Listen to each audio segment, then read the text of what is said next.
Hi, my name's Storey. I'm a ghostwriter specialising in life stories and memoirs. And in this video, I'm going to outline 7 steps to writing your life story for those of you who've decided to write it yourself but want a little bit of guidance as to how to start. Step 1. Brainstorm. Don't start writing yet. It's much easier if you have all the information that you need at your fingertips before you start. So first of all, you need to write down every single memory that you can think of your life. Write down all the events of your life that you can remember, large or small, as they occur to you. And it doesn't matter about chronological order, the important thing is just to get them down as you remember them. There are several ways you can do this. You can look at old photos and letters and memorabilia, or you can talk to family and long-standing friends about various events. You can also listen to music of your era because music is a very powerful invoker of memories. As you're recording your memories, don't only record events, record thoughts and feelings, and also sensory information such as smell and touch and sounds, because all these things really help to bring your story alive for the reader when you're writing it. Give yourself plenty of time for this process, weeks if necessary. I'd recommend having at least 500 memories down on your list before you start writing. And you will be surprised once you go through the process of retrieving memories how many actually float up that you'd thought you'd totally forgotten and will continue to come up even while you're writing your story. Step 2. Arrange all of your memories in chronological order. Now it doesn't matter how you do this, whether you do it by pen and paper or whether you do it on your computer. Maybe allocate a folder on your computer for each year. However you do it, it doesn't matter. And it doesn't matter if you're not going to write your story in chronological order. It really does help to have the events and memories in chronological order. Step 3. Create an outline. Now, you might want to just start writing straight away, but if you're a beginner especially, I'd recommend creating an outline.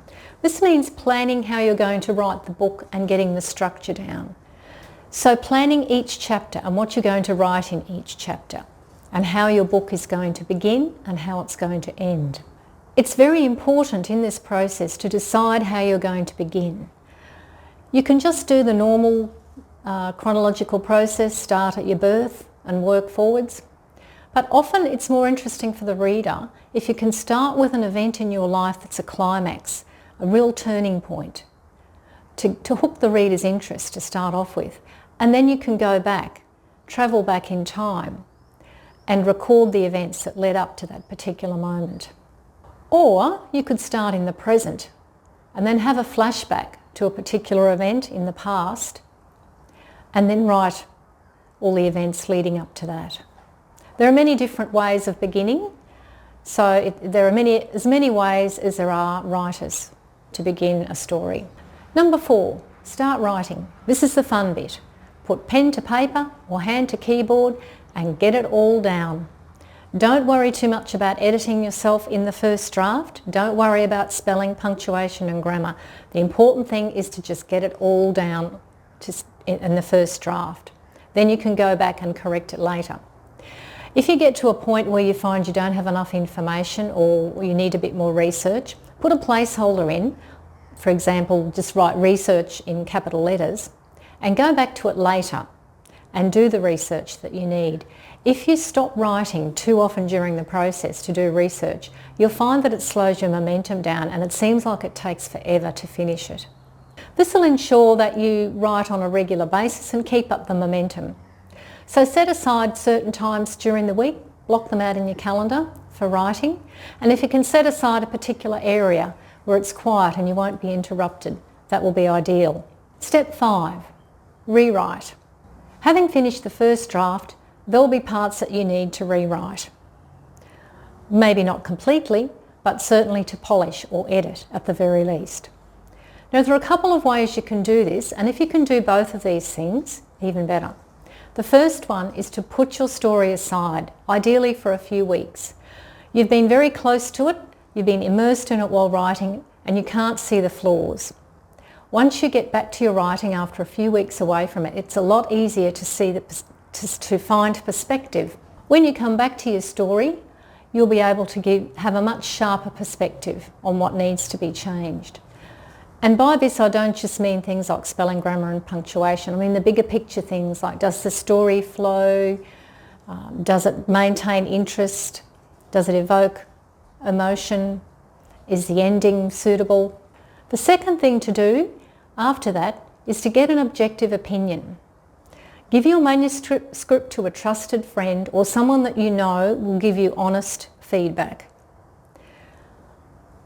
If you don't know anyone, just ask around, friends of friends, but make sure that they're an avid reader and have a good knowledge of the English language so that they can give you some constructive feedback. It often helps the person who's reading your manuscript to also give them a list of questions to answer. For example, did the beginning interest you and make you want to read on? Were there any places where you got bored? Is there anything that you didn't understand or that wasn't made clear? Did you like the ending? It makes it easier for the person reading the manuscript if they've got some questions to answer. Then after you've received your feedback, make the appropriate changes. If there's something that your critiquer has suggested that you don't agree with, then by all means don't change it. It's completely up to you. Once you've made whatever changes you think are necessary, then it's time to edit. Number 6, edit. Once you've made the big picture changes, now it's time to do the proofreading. And by that I mean spelling, punctuation and grammar. If you can hire a professional proofreader, that is ideal. But if you can't afford to, then again, find a trusted friend who's conversant with the rules of spelling and punctuation and grammar and ask them to do it for you. It's very important to do this because no matter how good you are at English, you won't be able to see your own mistakes. Another tip for a final edit is to read it out loud. Many professional writers do this because it's only when you read it out loud that you can often hear sentences that are clunky or words that don't quite sound right or a rhythm that just doesn't seem to be right. You can't get a sense of this if you're just reading it on screen or on paper. Admittedly, it is time consuming, but it is worth the effort. Number 7, publish. Now it's time to release your book into the world. How you do this depends on your plans for it. If you just want the book for family and friends, then you can find an online publishing program sometimes. If the book's only small, this can be an option. Or you can find a publisher to do it for you. So Google publisher and the town or city that you live in to find some options for publishing. Read the publisher's terms and conditions carefully so that you know exactly what you're going to get. Some publishers will also publish for the wider community if you want your books in bookstores, so that can be helpful as well. Beware of marketing packages. Some publishers will offer you a marketing package as well as a publishing package. And again, you have to study the terms and conditions very carefully to see what's offered. The problem with marketing is it's not an exact science, and no matter how experienced the marketer is, it just isn't possible to predict whether a book's going to sell or not. Sometimes you can find yourself paying thousands of dollars for a marketing package, which you may not get back in sales and which might leave you very much out of pocket. Don't forget photos. No life story is complete without photos. Of course, they'll have to be digital, and for publishing purposes, photos have to be 300 dpi resolution. If they're not, there are online programs that can do this for you. Keep in mind that the more photos you have, the more expensive the book will be to publish, especially if they're colour. Most publishers will recommend that you use black and white photos. But if this all sounds too daunting for you, then I can help you. I can write your story for you without you lifting a finger. Or alternatively, if you're still enthused with the idea of writing it yourself, I can help you through a mentoring process. So I can give you constructive criticism and feedback to help you make your story the best that it can be. So if you're interested in either of those options, click on the link below in the description, which will take you to my ghostwriting page. Then enter your name and address as instructed, or email address as instructed, and I'll get back to you within 24 hours and we can set up a time to chat about your story. I look forward to talking to you soon.